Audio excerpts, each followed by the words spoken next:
চলো আজকে তোমাদের সাথে শেয়ার করি একটা খুব স্পেশাল ব্লগ। স্পেশাল কেন বলছি, কারণ সেই দিনটাই ছিল অনেক স্পেশাল। দিনটা ছিল ফলহারিণী অমাবস্যার দিন। বছরের সবকটা অমাবস্যার মধ্যে ফলহারিণী অমাবস্যাটা কিন্তু একটু বেশি স্পেশাল।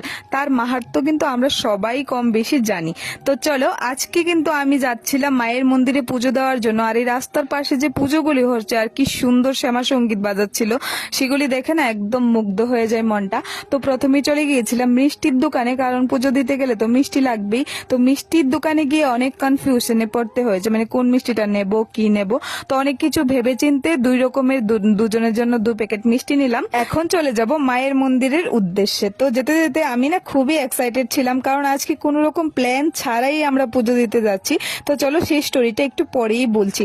এখানে দেখো অনেক বড় জাম লেগে গিয়েছিল, কারণ মেলার মাঠ কালী মন্দিরে পুজো হচ্ছিল, বহুত লোকজন ছিল, তাই কিন্তু এই জামটা ছিল।